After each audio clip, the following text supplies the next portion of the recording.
All right, let's dive right in. Welcome back to another explainer.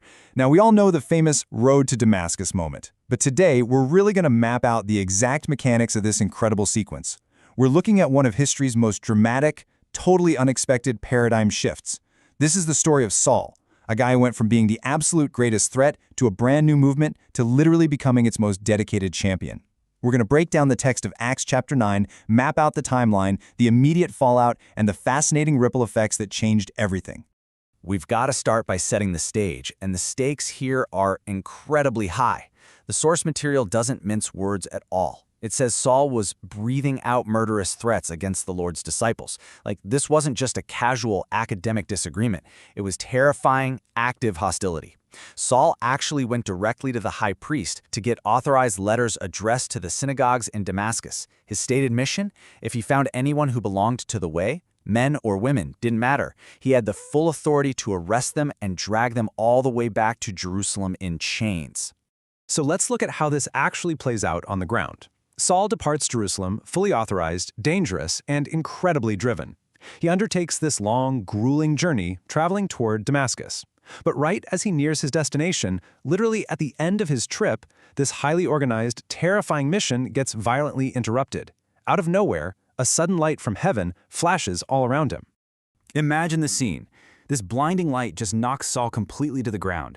And in that totally disorienting, vulnerable moment, he hears his piercing, super unexpected question, "Saul, Saul, why do you persecute me?"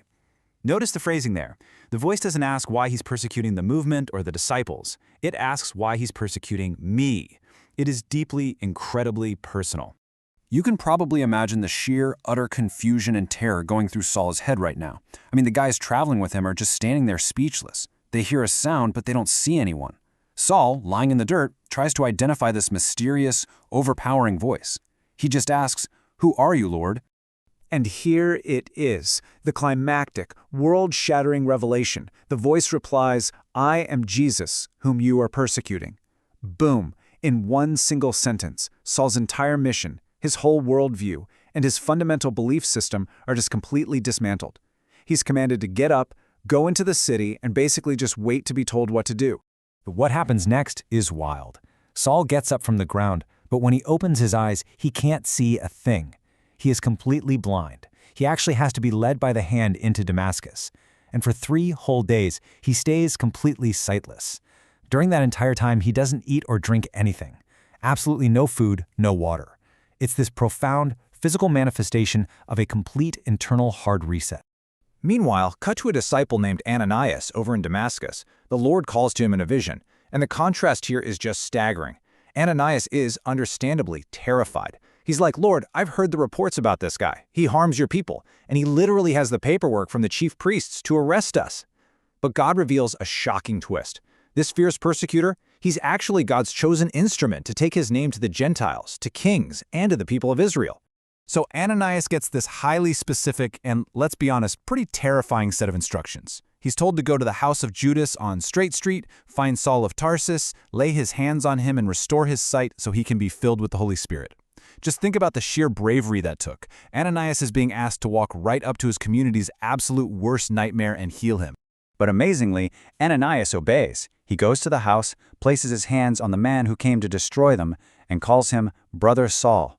And immediately, something like scales falls from Saul's eyes. His sight comes back right then and there. He gets up, he's baptized, and he finally eats some food to get his strength back. This, right here, this is the definitive end of Saul the persecutor and the birth of Saul the dedicated believer. This is where the mind-bending irony really kicks in. This is a guy who literally rode into town with official authority to arrest believers. Yet, after just a few days hanging out with the disciples, he marches straight into the synagogues and starts preaching that Jesus is the Son of God. The crowds are just baffled. They can't believe it. He grows more and more powerful in his arguments, completely stunning the Jews living in Damascus by proving that Jesus is the Messiah. The movement's biggest threat became its most effective voice overnight. Of course, when you make a 180-degree turn like that, there's going to be fallout. The hunter very quickly becomes the hunted. The Jews in Damascus actually conspired to kill Saul, and they start watching the city gates day and night to trap him. It leads to this incredibly action-packed escape sequence. His new followers have to smuggle him out through an opening in the city wall, literally lowering him down in a basket in the dead of night. Having barely escaped Damascus, Saul makes his highly anticipated return to Jerusalem. But shocker, things do not go smoothly. He tries to meet up with the disciples there, but they are absolutely terrified of him. And honestly, can you blame them? They didn't buy for a second that he was really a disciple. They thought it was a trap, a really elaborate, deadly Trojan horse. Enter Barnabas. This guy is a total game changer here. He acts as the crucial advocate bridging this massive gap of trust. Barnabas takes Saul, brings him directly to the apostles, and essentially puts his own reputation on the line to vouch for him. He explains exactly how Saul saw the Lord on the road, how they spoke, and how Saul had been fearlessly preaching in Damascus. He finally convinces the skeptics that this transformation is the real deal. Thanks to Barnabas, Saul gets to work. He starts this brief but totally explosive ministry in Jerusalem. He's moving freely with the believers, speaking boldly in the name of the Lord, and getting into these intense debates with the Hellenistic Jews. But history kind of repeats itself pretty fast. They try to kill him here too. When the believers catch wind of this new murder plot, they whisk Saul down to Caesarea and ship him off to safety in his hometown of Tarsus. Now look at the incredible ripple effect of all this. With Saul converted and safely out of the region in Tarsus, the church across Judea, Galilee, and Samaria enters this profound era of peace. They're strengthened, living in the fear of the Lord, and encouraged by the Holy Spirit. And the numbers? They just rapidly multiply. The departure of their greatest enemy created a unified season of just incredible, widespread growth. So, with Saul in Tarsus and this widespread peace settling over the region, the narrative of our source text shifts gears. The focus pivots to what's happening during this era of peace, specifically following Peter as he travels all over the country visiting the Lord's people. Peter's travels end up leading to two massive, monumental miracles that push the movement's influence even further. First, he spends time in Lydda, where he heals a paralyzed man named Aeneas. Then he gets this frantic, urgent call from Joppa, which results in him raising a woman named Tabitha from the dead. Let's zoom in on exactly how these played out. First up, in Lydda, Peter finds Aeneas, a guy who had been bedridden and completely paralyzed for 8 whole years.